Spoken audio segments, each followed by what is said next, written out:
Ella es psicóloga egresada de la Universidad de las Américas de la Ciudad de México y es maestrante en psicoterapia psicoanalítica por la Asociación Psicoanalítica Mexicana. También está diplomada en criminología y psicología forense, entre otros temas afines. Está certificada en psicopatología forense y sistemas de justicia por la Organización Mundial de la Salud y está capacitada en implementación del Protocolo de Estambul, en evaluación, tratamiento e intervención en delitos sexuales, en técnicas de entrevista e interrogatorio y en acceso a la justicia de niños y personas con capacidades diferentes.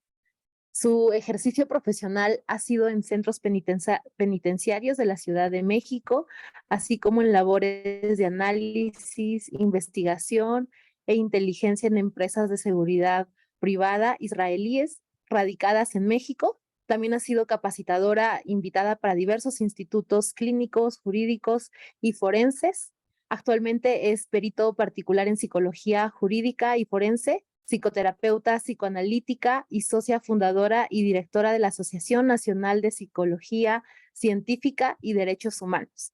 Le damos la cordial bienvenida, psicóloga Mónica Manzano, y le agradecemos muchísimo la disposición de estar aquí en nuestro evento de inauguración y pues le dejo los controles para que pueda transmitirnos la ponencia.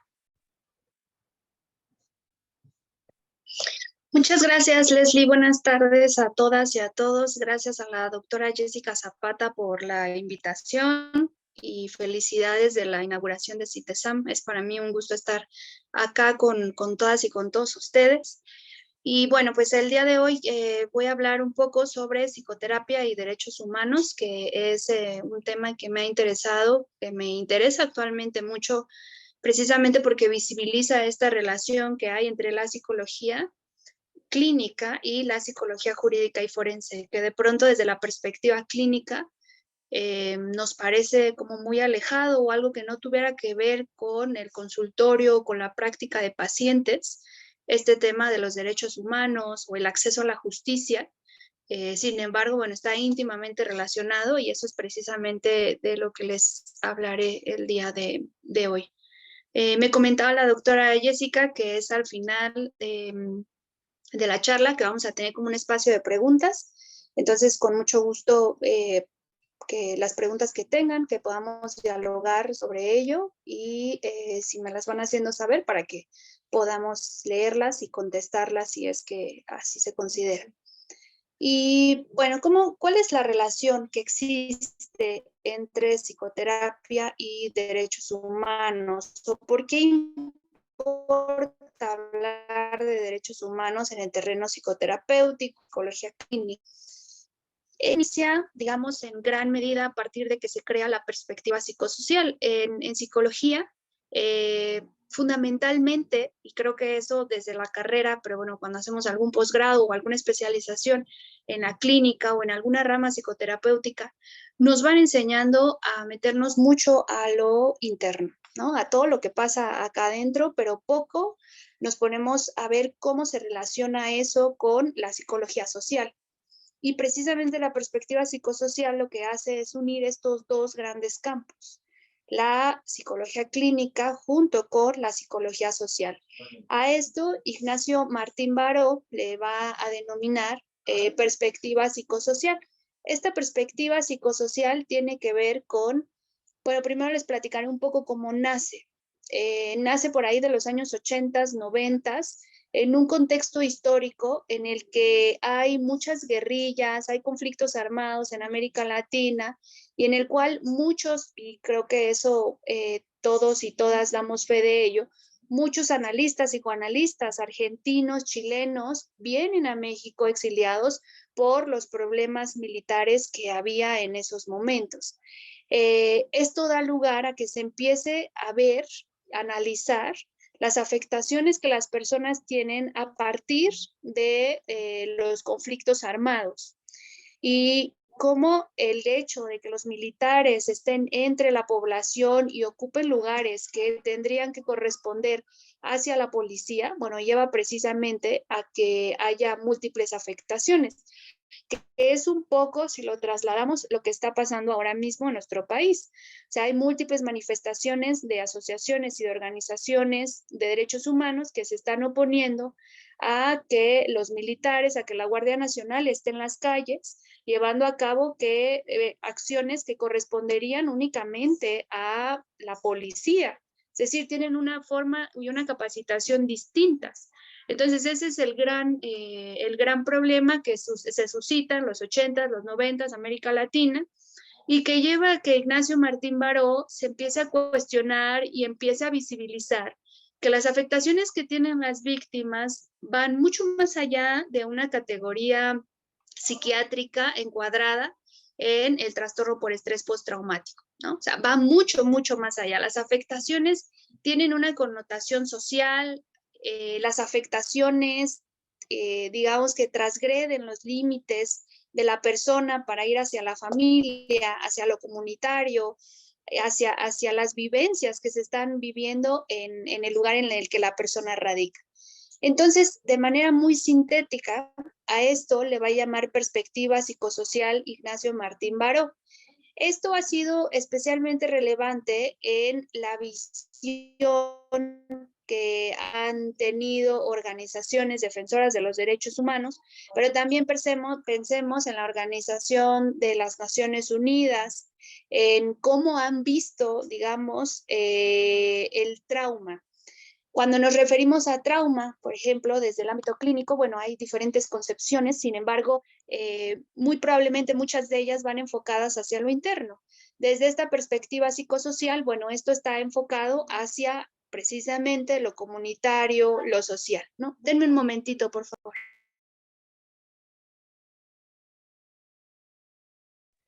Entonces, perdón. Entonces, bueno, esto de la perspectiva psicosocial ha sido un ámbito que está pues muy estrechamente relacionado y que después de estos años 80, 90, cuando Martín Baró hace todo esto, en el año 2006 se crea la Convención Internacional para las Personas con Discapacidad. Esta convención va a marcar un antes y un después. Bueno, de hecho, todas las convenciones protectoras de derechos humanos van a marcar un antes y un después, porque van a dotar de derechos y van a visibilizar los derechos que tienen algunas poblaciones que suelen estar desamparadas o que suelen tener factores de vulnerabilidad históricos. Otro ejemplo de ello es que en 1989 se crea la Convención Internacional de los Derechos del Niño. También cuando se crea la CEDAW, la Convención Belém do Pará, que son dos instrumentos internacionales que protegen los derechos de las mujeres. Entonces, todas estas convenciones y tratados internacionales y nacionales que se van creando, bueno, van protegiendo a todas estas personas en situaciones de vulnerabilidad. Claro que la historia de los derechos humanos va mucho más allá, o incluso empieza antes. Sin embargo, bueno, se empieza a visibilizar hasta estos años, por lo menos en el terreno mexicano. En el año 2011 se toma una decisión trascendental para México en la que se crea una reforma constitucional, es decir, la Constitución se modifica para que se puedan aceptar y puedan estar en el mismo nivel tanto la Constitución como todos los tratados nacionales e internacionales protectores de derechos humanos. Entonces, a partir de ese momento, bueno, pues nos hacemos acreedores a que el Estado mexicano reconozca todos estos derechos y que sea una obligación de las autoridades promoverlos, protegerlos y garantizarlos, sobre todo para que podamos accesar a la justicia. A lo mejor van a decir, bueno, ¿y esto qué tiene que ver con psicoterapia o por qué está relacionado con la psicoterapia? Les comentaba un poco también que en el año 2006 se crea la Convención de las Personas con Discapacidad y para el año 2022, que tiene relativamente muy poco tiempo, se hace una reforma a la ley de salud. Esta reforma a la ley de salud va a tener implicaciones muy importantes para la psicoterapia, para el terreno psiquiátrico, para la manera en la que se administra la salud mental pública en nuestro país. y en la manera en que se gestiona todo ello. Quiero que revisemos los artículos más importantes de esta Ley General de Salud. Para ser exactos, el 16 de mayo del 2022 se decreta por parte del presidente Andrés Manuel López Obrador que se reformen, se adicionen y se deroguen diversas disposiciones de la Ley General de Salud en materia de salud mental y adicciones particularmente. Este decreto va a reformar, como bien comenté, diversos artículos. Estos artículos, bueno, marcaban mucho de la manera en que, en cuanto a salud pública, se administraba, repito, la salud mental. En el artículo 51, que es el primero que se va a modificar, habla sobre la importancia del consentimiento informado. El consentimiento informado, si bien es algo que tendríamos como obligación utilizar en todo momento en nuestra consulta, ya sea para una institución o de manera privada, bueno, pues este artículo hace mayor énfasis en ello y lo que nos dice es que va a tener como fundamento, o de hecho el fundamento está en la Convención Internacional para las Personas con Discapacidad. ¿Por qué? Cuando se crea esta convención en el año 2006, lo que deja ver es que las personas con discapacidad psicosocial han tenido una merma muy importante en sus derechos y estos han sido violados históricamente. De hecho, una de las figuras jurídicas más controversiales, polémicas y que actualmente no opera, que tiene que ver con el goce y disfrute de los derechos de una persona que tiene discapacidad, pues durante muchos años esto permaneció, digamos, a reserva o a decisión de los cuidadores o de los familiares de la persona que tenía alguna discapacidad. Entonces, vamos a poner un ejemplo. Si una persona tenía una discapacidad psicosocial, que es el nombre adecuado y correcto para referirnos a una persona que tiene algún trastorno mental psiquiátrico, pero el nombre correcto sería discapacidad psicosocial. Ahora voy a explicar un poco más por qué. Sus familiares podían decidir si se quedaba internada o internado en el hospital psiquiátrico, si podía o no embarazarse en el caso de una mujer, si podía o no heredar sus bienes a tal persona, ¿no? Y todo esto a través de esta figura jurídica que se denomina interdicción. Esto llevó a que, repito, durante muchos años las personas con discapacidad psicosocial no decidieran sobre su vida, sobre su sexualidad, sobre su dinero, sobre sus bienes, sobre su futuro en general. Y precisamente la Convención Internacional para las Personas con Discapacidad, muy preocupados por ello, y de hecho esta convención es promovida por personas que tienen discapacidad. De lo que se ocupan y el lema que ellos tienen es nada sin nosotros. Es decir, no se puede tomar ninguna decisión si no es a través de su consentimiento. El punto clave del cual parte la convención es que las barreras que enfrenta una persona con discapacidad son sociales. Es decir, no hay un déficit en la persona, no es que algo le falte a la persona, que es probablemente mucho de la visión médica que puede permear todavía en algunos núcleos médicos, el que la persona con discapacidad psicosocial tiene un déficit, una falta, un problema, la persona. Pero la convención lo que dice es, el déficit no está en la persona, el déficit está en la sociedad. Entonces la persona al entrar en contacto con las barreras sociales es cuando va a sufrir algún tipo de discriminación. A partir de esta interrelación que se va a hacer también de manera histórica, bueno, dijimos un poco que a través de esta perspectiva psicosocial, pero también a partir, y ahí sí, muchos psicoanalistas argentinos, chilenos, los mismos que llegaron del exilio, tuvieron contacto con los movimientos, digamos, de protesta social. Pensemos en los movimientos de los 70s, cuando tienen esta coalición o este vínculo con estos movimientos sociales, bueno, pugnan por y sale a la luz este movimiento que seguramente han escuchado, que es la antipsiquiatría. Ahí, más allá de que se esté cuestionando los saberes psiquiátricos o los discursos psiquiátricos, bueno, hay una idea o un móvil de defender los derechos humanos y de pugnar por ello, ¿no? De la decisión que tienen los pacientes con alguna discapacidad psicosocial.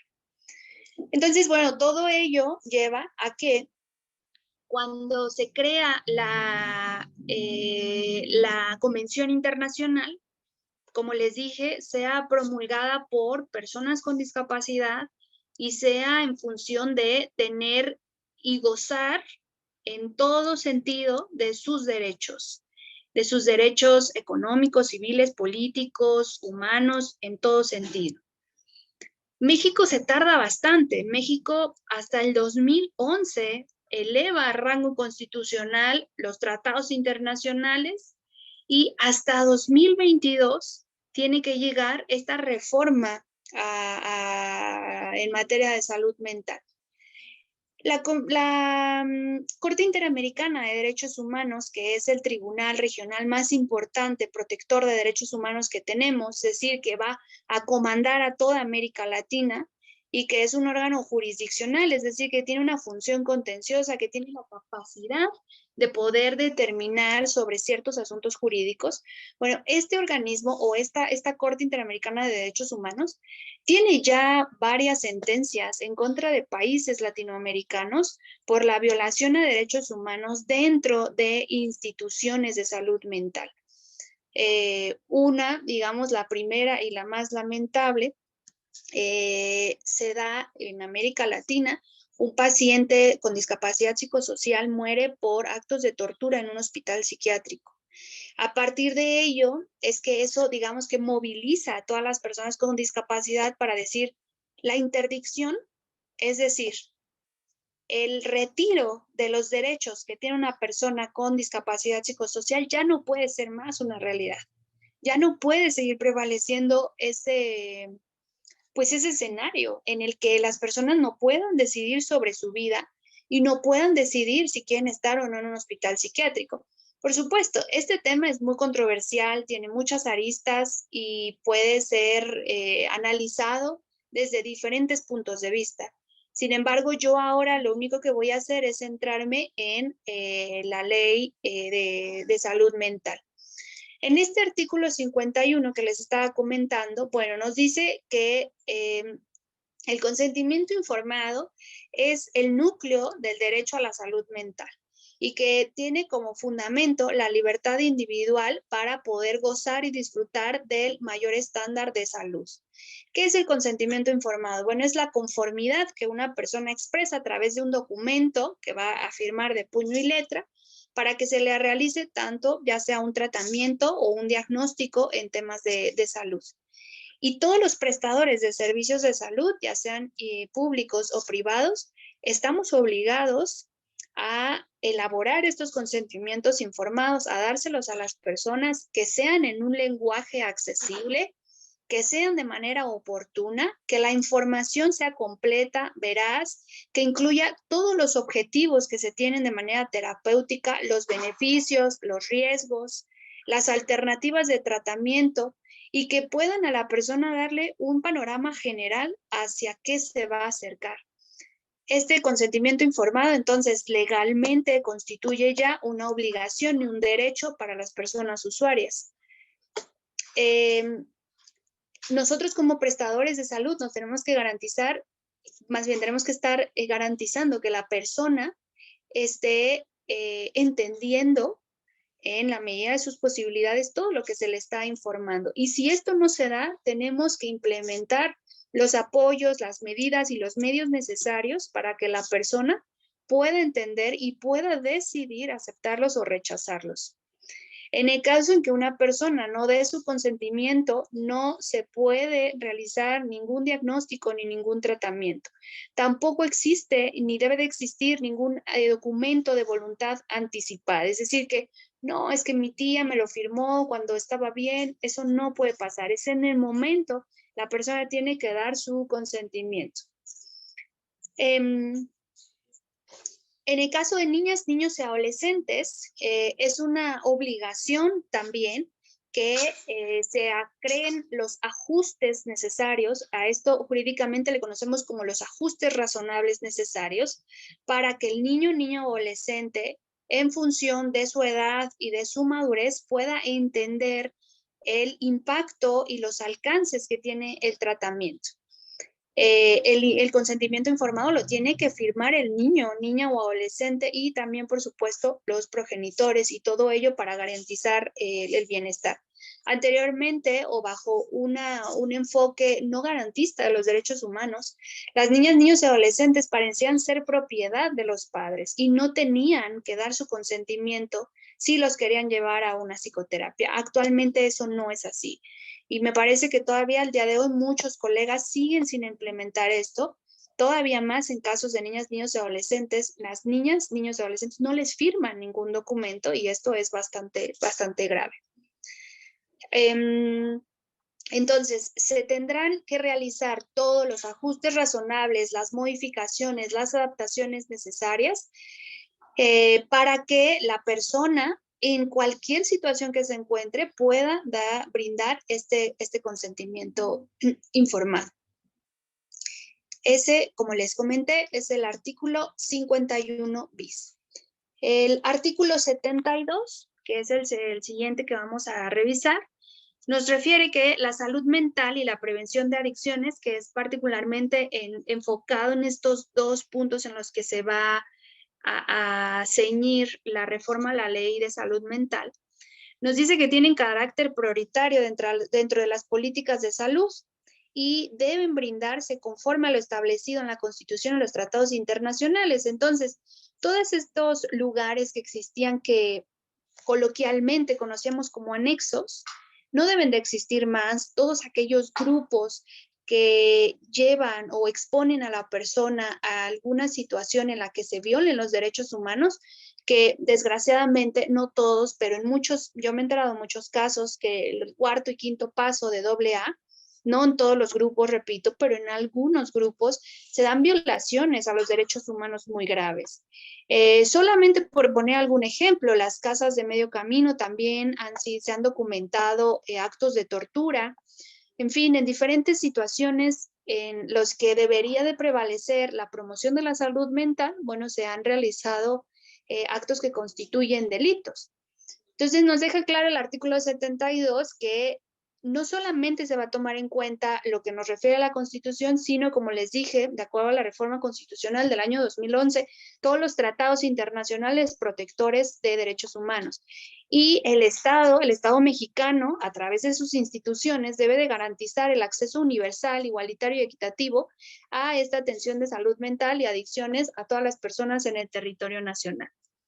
Todos tenemos derecho a gozar del más alto nivel posible de salud mental sin discriminación, y aquí la lista es enorme, que ya sea por motivos de origen étnico o nacional, color de piel, cultura, sexo, género, edad, discapacidad, condición social, económica, de salud o jurídica, religión, apariencia física, expresión de género, filiación política, estado civil, idioma, antecedentes penales, situación migratoria o cualquier otra que atente contra la dignidad humana y tenga como objeto anular o menoscabar los derechos y las libertades de la persona. Esto es bien importante porque, bueno, finalmente una de las más grandes polémicas que se hace en torno a esta ley de salud, y que seguramente han escuchado, que salió en noticieros y demás, es que los hospitales psiquiátricos iban a desaparecer. Esto es parcialmente cierto, digo parcialmente cierto porque, bueno, la realidad es mucho más compleja que solo eso que van a desaparecer. Los hospitales psiquiátricos, tal como los conocíamos hasta hace unos años, pues sí van a desaparecer, en el sentido en que van a reconvertirse, tienen que ser hospitales generales, pero eso no quita que vaya a haber unidades especializadas en psiquiatría, que sigan, por supuesto, existiendo los médicos psiquiatras, pero toda aquella acción que se lleve con pacientes psiquiátricos o con discapacidad psicosocial tiene que ser bajo estos artículos que está citando esta ley. Eso, por supuesto, va a crear mucha pues una manera nueva de organizar y de gestionar la salud pública en materia de salud mental. Y va a ser todo un reto, o ya lo está haciendo, ya debería de estar siendo un tema que esté puesto sobre la mesa en estos hospitales.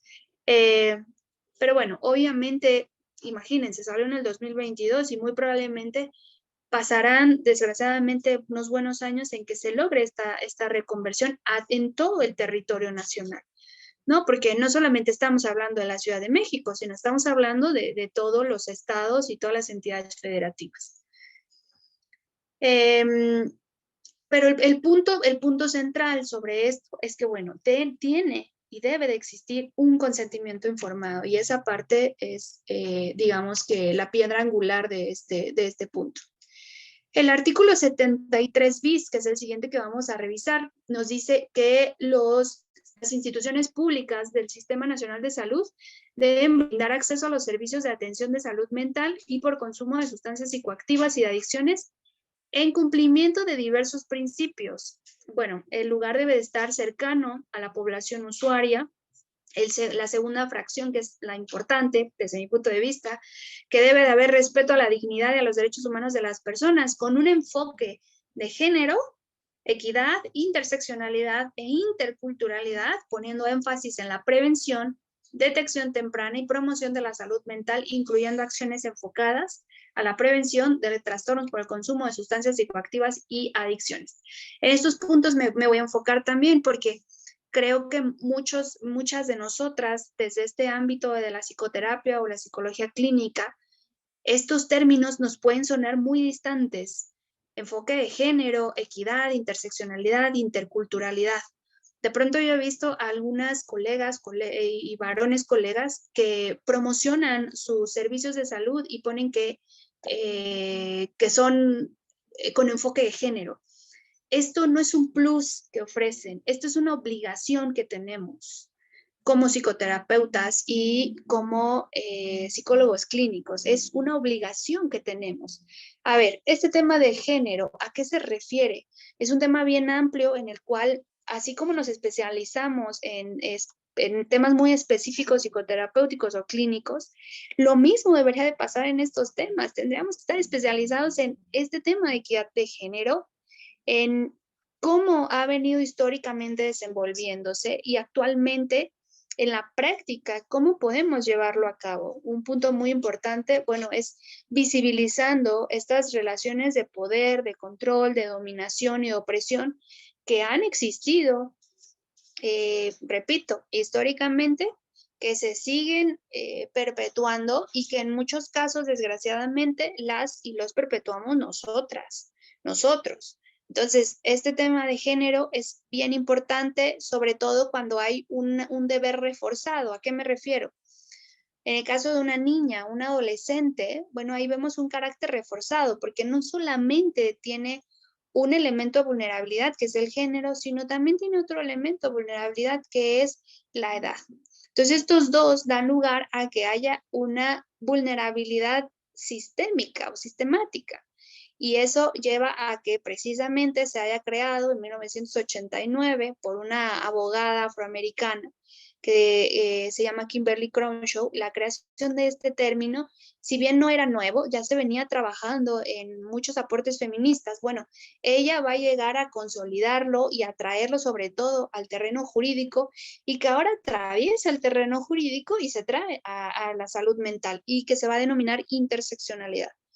La interseccionalidad es una herramienta de análisis, una metodología analítica que se debe de utilizar para visibilizar la intersección precisamente o el cruce de vulnerabilidades que puede sufrir una persona. Ejemplo, una niña indígena y que esté como migrante, ¿no? O sea, puede ser un ejemplo de esta intersección. O sea, tiene tres categorías de vulnerabilidad. Un niño trans indígena puede ser otra cuestión. Pensemos, alguien radicado en nuestro país, pero con un origen étnico diverso, una lengua indígena, bueno, también son ahí 2 factores de vulnerabilidad. Entonces, todos estos elementos llevan a que desde el punto de vista psicoterapéutico podamos visibilizar y traer al consultorio que hay una realidad social, que hay fenómenos e identidades sociales que tienen un impacto en la construcción del sujeto. Y eso me parece que de pronto en la clínica se nos olvida mucho y nos enfocamos demasiado, que claro, es nuestro trabajo en saber qué pasa acá adentro, en hacer lo que nos dicen las guías o los manuales, un diagnóstico, un tratamiento, etcétera. Pero la parte social, la parte política, económica, jurídica que está allá afuera, impacta en esa construcción y en esa identidad social. Entonces, precisamente, bueno, se tiene que traer a la luz y visibilizar a través de estas herramientas. Y la interculturalidad, que es también otro grandísimo tema. En nuestro país hay una diversidad cultural muy rica. Voy a poner, por ejemplo, Veracruz. Veracruz hay muchas comunidades de afrodescendientes y con precisamente rituales o ritos o ideologías propias. Entonces, cuando la salud mental no toma en cuenta eso, cuando las intervenciones psicoterapéuticas y clínicas no toman en cuenta eso, ¿qué pasa? Que hay discriminaciones.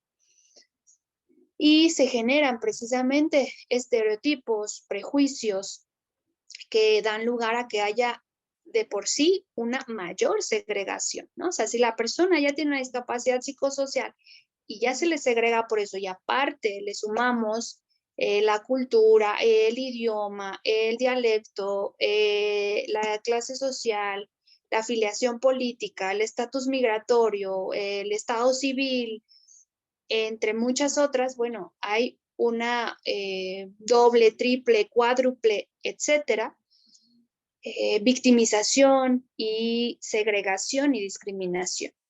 Entonces, en la tercera cláusula de este artículo 73 bis, nos dice que tenemos que, para poder tomar conciencia sobre salud mental y promover ello, tenemos que erradicar estigmas y estereotipos para que socialmente haya concientización. Y lo primero es en el personal de salud, porque ¿cuánto personal de salud vemos con múltiples estereotipos, prejuicios, que son violentas, violentos, discriminatorias, discriminatorios, y que hacen una distinción a partir de estas categorías o identidades sociales de las usuarias o de los usuarios? En el cuarto punto, en la cuarta fracción, nos dice que debe de haber una reducción del daño de los diversos factores de riesgo que vive la población usuaria, de los diversos servicios de salud mental y las personas con consumo de sustancias y de adicciones. La cláusula quinta, debe de haber una atención prioritaria a la población en situación de vulnerabilidad. Dijimos, mujeres, niñas, niños, adolescentes, personas adultas mayores con discapacidad, indígenas, afromexicanas, personas en situación de calle, pobreza, migrantes, víctimas de violencia y personas discriminadas por su orientación sexual o su identidad de género. La Suprema Corte de Justicia de la Nación, que es el tribunal más importante a nivel nacional, ha puesto al alcance, digamos, de todas y todos diversos protocolos que nos introducen de una manera muy de la mano, muy accesible sobre todos estos temas. Entonces encontramos protocolos en materia de niñas, niños y adolescentes, en materia de género, en materia de interculturalidad, que viene todo este tema de las comunidades afromexicanas, en temas también de divergencias en la orientación sexual o la identidad de género, muchos temas muy especializados que en la página oficial de la Suprema Corte de Justicia de la Nación los pueden encontrar todos, los pueden descargar y es un muy buen inicio para meternos a este tema como personal de salud. La siguiente cláusula nos dice que debe de haber la atención a la salud mental, debe de estar estructurada en la atención comunitaria. Tiene un enfoque comunitario la ley de salud mental y esto también es muy importante. O sea, no tiene un enfoque individualizado, aislado, no tiene un enfoque comunitario, un enfoque psicosocial. y precisamente va con ello este tema que les comentaba sobre cómo se ha construido gran parte de la psicología clínica sobre estos estandartes muy hacia lo individual, muy hacia lo interno, pero poco mirando hacia lo que pasa afuera. En la cláusula séptima nos dice que la atención debe de ser integral, continua e interdisciplinaria. Y bueno, esto en cuanto al artículo 73 bis, el artículo 73 ter nos dice que para combatir los estereotipos u otras ideas o imágenes ampliamente difundidas sobre simplificadas y con frecuencia equivocadas sobre la población que requiere de servicios de salud mental y adicciones, el personal de salud es responsable de llevar a cabo programas de capacitación para que los profesionales de salud mental estén capacitados en derechos humanos, en equidad de género, en interculturalidad, en interseccionalidad, que haya campañas de difusión de comunicación social con lenguaje claro, accesible, con pertinencia lingüística, a través de diferentes medios de comunicación. Y bueno, todo esto deben de ser estos programas con perspectiva de género y que se deben de implementar, como dijimos, a nivel comunitario, a nivel familiar, escolar, centros de trabajo, en formatos accesibles. Pero bueno, lamentablemente todavía esta información me parece que no logra permear a la gran parte de la población, ni siquiera a todo nuestro personal de salud. Y eso, bueno, es un problema muy, muy grande. Estos son los artículos que a mí me interesaba más revisar. Y por último, el artículo 74 ter, que también es muy importante, dice: la población usuaria de los servicios de salud mental tienen los siguientes derechos. Bien importante. Primero, derecho a la mejor atención disponible en materia de salud mental con perspectiva, como dijimos, intercultural, pertinencia lingüística y perspectiva de género. No debe de haber ningún tipo de discriminación con respecto a la dignidad de la persona en establecimientos de la red del Sistema Nacional de Salud. Tienen derecho a contar con mecanismos de apoyo en la toma de decisiones y a directrices de voluntad anticipada sobre el consentimiento informado. Esto no puede ser de que le das el papel a la persona, léalo y fírmelo. No, es que tenemos que garantizar que la persona esté comprendiendo, entendiendo y dimensionando todo lo que va a implicar este tratamiento de salud mental. Tenemos derecho también a que la persona reciba el mejor tratamiento. La cuarta, que es, me parece, donde gira la mayor polémica, tienen derecho a no ser sometido a medidas de aislamiento, contención coercitiva o cualquier práctica que constituya tratos crueles, inhumanos o degradantes, y en su caso, ser sujeto a medios para atenuar el escalamiento de crisis. O sea, estas prácticas hospitalarias en las que se amarraba, se aislaba, ya no se deben de practicar, son violatorias de los derechos humanos. Y precisamente a partir de esta primera sentencia, la Corte Interamericana de Derechos Humanos deja claro que una persona puede morir por esto. Entonces, la toma de medidas no debe de ser a través de los métodos de tortura. Se tienen que aplicar cualquier medida a través y en pro de los derechos humanos. Tenemos también derecho a no ser sometidos a tratamientos irreversibles o que modifiquen la integridad de la persona, derecho a ser tratado y atendido en comunidad o lo más cerca posible del domicilio, a la confidencialidad de la información sobre la salud, derecho a tener acceso y disponibilidad de servicios de salud de adicciones, y los derechos establecidos en la legislación nacional y los tratados y convenciones internacionales vinculantes de los que México forma parte. Entonces, ¿qué significa esto? Bueno, que todo lo que está en la Convención Internacional de los Derechos de las Personas con Discapacidad, tenemos derechos todas y todos los mexicanos por el simple hecho de ser mexicanos y mexicanas.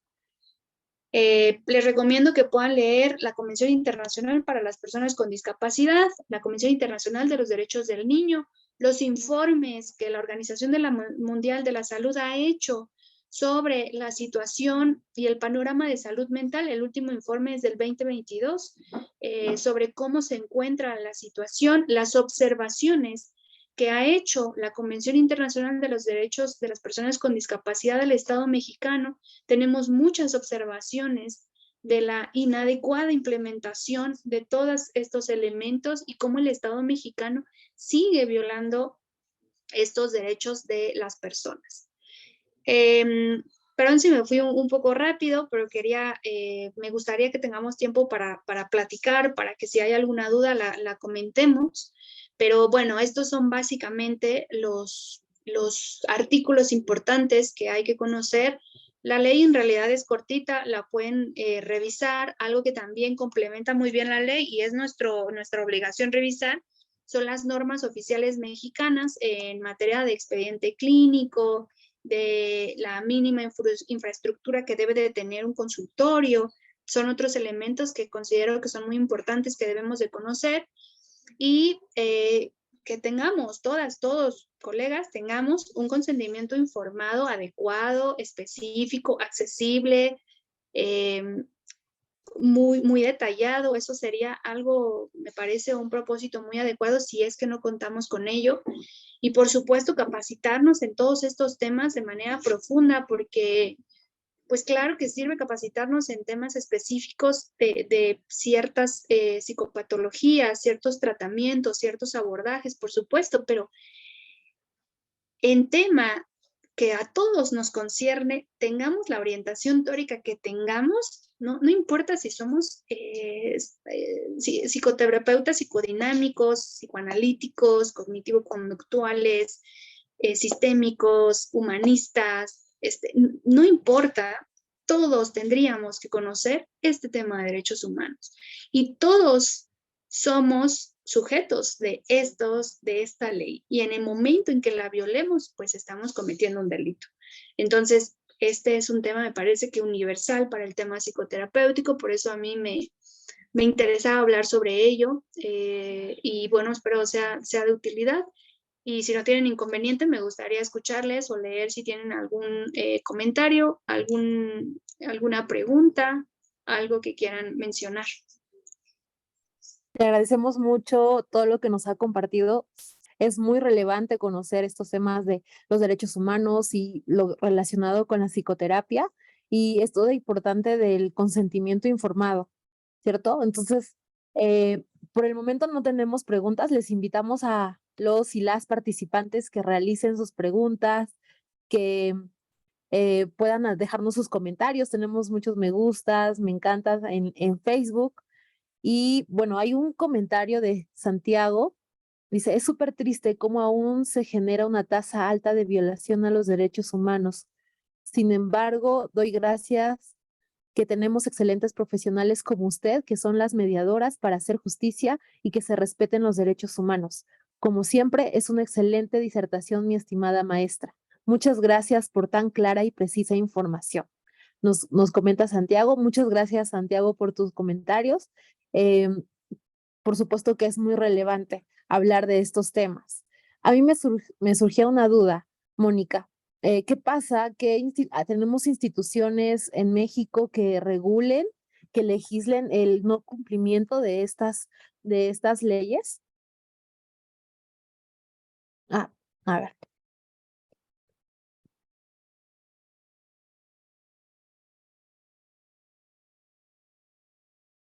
Mm. Ahora sí, no, ya puedes activar el micrófono. El micrófono sí, solo la cámara no sé por qué no la puedo activar. No A sé ver. qué pasó. A ver, ustedes me dicen, pero voy respondiendo un poco de si hay ciertas organizaciones o instancias. Bueno, hay diferentes. ¿Ya? Listo, ya se activó. Gracias. Al ser una ley y al violar, si es que lo llegamos a hacer, cualquiera de estos tratados nacionales e internacionales, se puede interponer ante el Ministerio Público una denuncia, es decir, un paciente que tengamos y que no aplicamos esta ley, que el paciente tenga conocimiento de ella y va al Ministerio Público, inicia un proceso legal en contra de nosotros, vamos a ser sujetos de que se nos investigue por la comisión de ese delito. Eso puede ser en terreno penal. En el terreno civil, bueno, nos podemos hacer acreedores a que nos inicien un proceso por daño moral. Al nosotros no cumplir con todas estas situaciones, y si el paciente, el usuario, el cliente considera que se le generó algún daño, puede iniciar un proceso por daño psicológico a partir de nuestra intervención. En Estados Unidos, bueno, seguramente han escuchado, estos procesos son mucho más rápidos y mucho mejor gestionados que acá. Acá en México todavía no tenemos, desgraciadamente, muchos casos como antecedente de esto, porque las personas lamentablemente no saben que si un psicólogo tiene una mala praxis, pueden ir a iniciarle un proceso legal. Esto es desafortunado porque llevaría a que se visibilicen más nuestras prácticas y cómo las hacemos, porque estas prácticas siguen como en temas muy discrecionales, ¿no? Lo que pasa dentro del consultorio queda dentro del consultorio. Y sí, no, porque esto debe de tener, digamos, pues una supervisión y en su caso que la Comisión de Derechos Humanos también puede y está facultada para investigar y visibilizar estos hechos. Entonces, como tal, no hay un organismo que esté vigilando, digamos, hay algunas comisiones de honor y justicia en diferentes, pensemos en diferentes hospitales o instituciones públicas. Sin embargo, para que llegue a ese punto, pues tiene que escalar la queja para que llegue hasta ese nivel. Pero bueno, muy lamentable, sin embargo, sí creo que un tema que todas y todos debemos de enfocarnos en ello. Muchísimas gracias, Mónica. Definitivamente, ¿no? Como profesionales de la atención de la salud mental debemos conocer estas normas, estas legislaciones y debemos pues involucrarnos en cumplir todas esas acciones de manera ética, ¿no? Y profesional. Te agradecemos mucho. No sé si hay algún comentario por acá, todavía no me han llegado más comentarios. Pues te agradecemos mucho por el tiempo, por tu disponibilidad y por compartirnos este tema que es tan relevante y también por las referencias que nos diste al final para seguir investigando respecto a este tema. Muchísimas gracias. No, al contrario, muchas gracias. Sí, yo les invito a que ahí en internet busquen la ley en el Diario Oficial de la Federación. La pueden encontrar en la publicación de mayo del año 2022. Ahí se encuentra la ley. Pueden acceder también en la Suprema Corte de Justicia, en su página, a todos los tratados internacionales y nacionales de los que México es parte. Como eje, yo diría, la Convención Internacional para las Personas con Discapacidad es un eje fundamental, la Convención Internacional de los Derechos del Niño y todos los protocolos de la Suprema Corte de Justicia de la Nación. Y pues nada, les agradezco mucho, gracias a la doctora Jessica, porque siempre piensa en mí, me invita y eso siempre lo agradezco muchísimo. Muchas gracias, Leslie, también por tu compañía y bueno, un saludo a todos y a todas. Es un placer tenerte. Esperemos contar contigo en una siguiente oportunidad, Mónica. Muchísimas gracias. No, gracias a ustedes, que tengan muy buena tarde. De igual manera, pues en unos minutos continuamos con la siguiente ponencia. Les agradecemos mucho que hayan seguido la transmisión.